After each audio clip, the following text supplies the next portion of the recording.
Wabarakatuh, Bu ya. Assalamualaikum warahmatullahi wabarakatuh. Saya hamba Allah izin bertanya. Apa hukumnya kalau istri tidak mau tidur berdua dan selalu mengunci pintu berpuluh-puluh tahun? Agar saya bisa menjelaskan berdasarkan Al-Quran dan hadis. Saya sudah 30 tahun berumah tangga. Sampai saat ini kalau tidur istri saya tidak mau ditemani dan selalu menutup pintu dan dikunci. Dan saya akhirnya sering keluar rumah. Kalau saya pingin pasti ada ribut-ribut baru bisa. Setelah itu saya harus keluar dari kamar. Mohon penjelasannya Buya, terima kasih. Wassalamualaikum warahmatullahi wabarakatuh. Waalaikumsalam. Saya akan menjawab dari mana. Saya belum duduk dengan Anda. Dan saya belum tahu informasi dari istri Anda. Mana yang enggak benar? Apakah Anda orangnya memang menyebalkan sekali? Saya tidak tahu itu. Sehingga saya tidak bisa menyalahkan istri Anda. Saya mulai dari diri Anda saja yang Anda bertanya. Mungkin Anda orangnya bikin kesel. Anda tidak pandai menghibur hati. Anda tidak pandai merayu. Anda kurang santun. Anda kurang lembut. Sehingga istri Anda hanya, sudah terlanjur Bu, menjadi pasangan. Lalu istri Anda tidak menikmati Anda. Bisa jadi begitu. Maka berani bertanya di majelis ini harus berani saya jewer dulu sebelumnya. Nah, saya tidak tahu yang sesungguhnya seperti apa. Kok bisa? Istri gak mau. Biasanya istri menanti, kok istri tidak mau. Ini apa itu? Atau Anda memang tidak peduli. Anda hanya menginginkan istri cantik, tapi Anda sendiri malas sikat gigi, malas sisiran, malas ganti baju, mandi seminggu sekali, atau bagaimana, saya tidak tahu itu. Maka saya mulai dari diri Anda sendiri, saya tidak tahu. Baik, kalau Anda orang baik-baik, Anda sudah benar, hak-haknya Anda penuhi, Anda menjalankan kewajiban secara zahir, nafkah dan sebagainya, sopan santun, tata krama, kata yang baik sudah Anda penuhi. Kalau memang Anda sudah benar begitu, berarti istri Anda bermasalah dia itu. Istri Anda ini enggak benar. Cuman di saat kita menyikapi yang demikian, saya tidak serta-merta juga mengatakan istri itu salah yang harus disalahkan. Kita tidak tahu apakah ada permasalahan di mentalnya. Ada, mohon maaf ini, ada sebagian wanita itu yang ada minder yang berlebihan, dan itu bukan hal yang baik. Sehingga tidak berani tidur dengan suaminya. Padahal suaminya sudah menerima badannya. Karena pernah katanya ada cerita, kamu ngorok loh kalau tidur. Kamu ngeces kalau tidur. Macam-macam. Jadi ada wanita yang tidak berani tidur dengan suaminya karena satu hal. Padahal suaminya sudah menerima. Padahal suami sudah ngomong, aku lebih ngecesan dari kamu loh yang. Padahal sudah ngomong, tapi memang dasar mentalnya sudah kena. Ada perempuan yang mindernya berlebihan. Saya tidak tahu, ini memang duduknya panjang. Nggak gini-gini harus selesaikan secara tuntas. Saya tidak tahu. Bisa jadi seorang wanita karena terlalu minder, ada. Jadi kita menemukan itu. Saya tidak berani, saya nggak pede dengan suami saya. Jadi, loh, kalau tidak pede bukan harus begitu dong. Kalau tidak pede, tidak percaya diri, itu biasanya memang mentalnya yang rusak. Datang ke psikolog agar diberi bimbingan. Dan tidaknya semua orang merasa dirinya cantik gitu loh, depan suaminya. Gitu loh. Dan jangan seudon suamiku menginginkan begitu. Jadi termasuk kebodohan seseorang adalah menganggap istrinya, suaminya adalah menginginkan begini. Salah. Akhirnya tersiksa dia. Sehingga dia harus merubah hidungnya, merubah matanya, merubah kulitnya, merubah. Ini gara-gara suudon sama suaminya. Padahal suami sudah menerima, sudah selesai. Mempercantik maknanya menjaga, tidak harus merubah macam-macam. Bisa jadi seorang perempuan suaminya pergi langsung dirubah hidungnya jadi mancung. Akhirnya dicerai sama suaminya. Kenapa? Aku senang waktu pesek. Ayo mau apa? Karena pesekmu kenangan bagi saya. Ayo, kan bisa jadi begitu. Sudah usah aneh-aneh deh. Jadi inilah orang tidak percaya diri, bahaya sekali. Bisa jadi karena dia tidak percaya diri, maka dia tidak nyaman tidur dengan suaminya.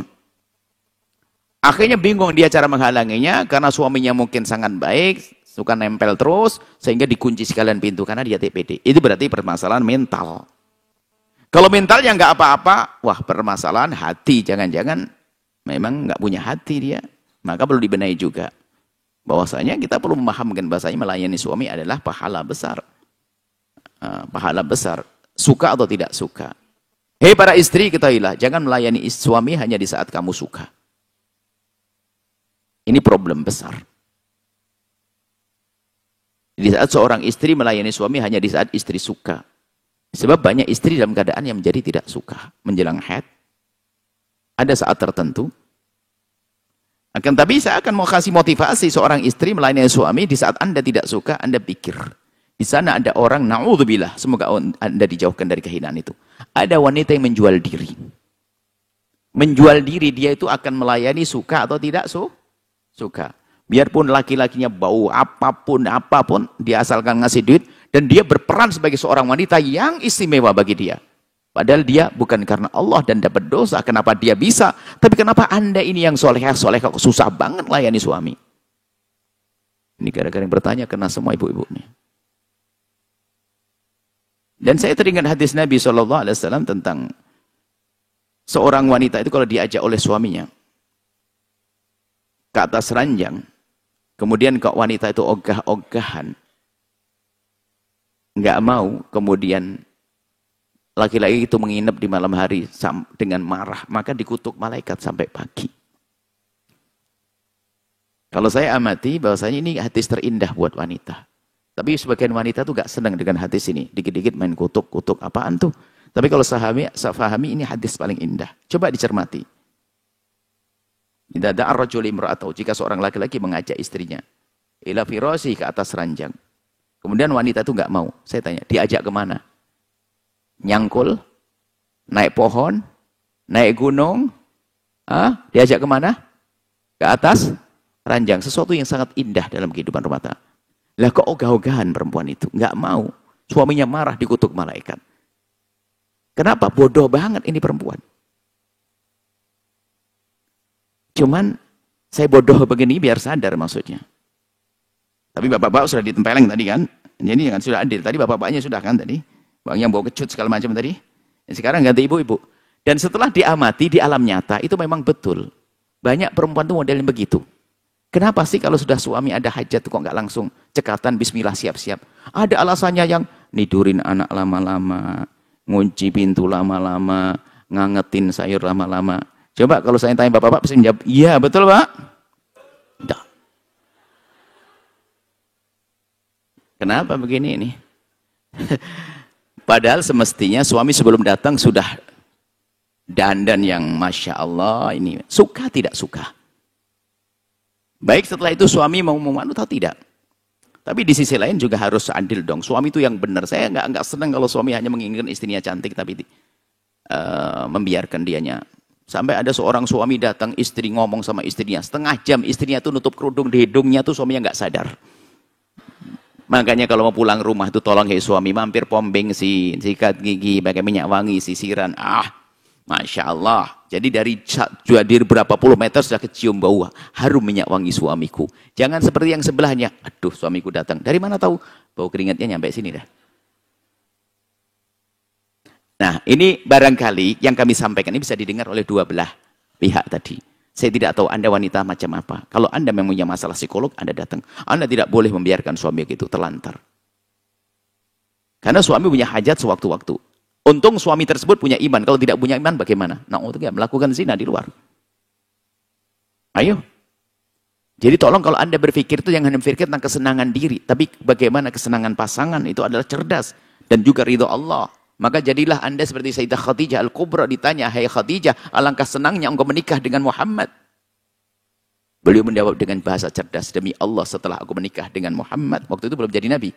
Demi Allah semenjak aku menikah dengan Nabi Muhammad, aku tidak pernah berpikir bagaimana aku bersenang-senang dengan Nabi Muhammad. Tapi yang aku pikirkan adalah bagaimana Nabi Muhammad senang dengan aku. Pantesan dia menjadi wanita termulia di dunia dan di akhirat. Karena cerdasnya kayak begini. Jadi saya mohon, saya tidak tahu betul. Karena kalau permasalahan tidak tahu itu saya tidak bisa jawabnya tutup poinnya kemana. Apakah saya harus negur istrinya atau yang salah? Mungkin suami yang salah, mungkin istri yang salah. Kalau Anda sudah dengar ini, insya Allah semuanya akan belajar. Hidup itu adalah bukan sekedar hanya untuk senang-senang urusan di atas ranjang. Tapi ada khidmah pahala di hadapan Allah. Ada kesabaran pahala di hadapan Allah. Ada pengabdian pahala di hadapan Allah. Mana rumah tangga 30 tahun begitu? Mana ada pengabdian? 30 tahun. 30 tahun. Bayangin dah stres saya. Bayangin aja pusing 30 tahun. Innalillah. Baik, Anda berubah insya Allah. Perdengarkan ini kepada istri Anda. Jika yang salah istri Anda, segera berubah. Dan kalau Anda, termasuk yang saya tegur tadi, Anda harus berubah juga. Benarnya. Tujuan kami adalah Anda semuanya baik-baik. Sengaja ini pertanyaan begitu menarik bagi kami, biar semuanya belajar. Jangan egois deh. Kadang suami juga begitu. Tahu istrinya sakit, kata Buya kamu harus melayani. Ini salah paham. Sakit pahami Anda. Sakit sabar sedikit, nanti semakin indah setelah itu. dan seterusnya. Semoga Allah memberikan segala kebaikan, keindahan dalam rumah tangga Anda semua. Wallahu a'lam bishawab. Baik, Masya Allah. Syukran jazilan Buya atas jawabannya. Baik, selanjutnya kami... Setelah Anda menyaksikan video ini, jangan lupa berselawat kepada baginda Nabi Muhammad sallallahu alaihi wa alihi wa sahbihi wasallam.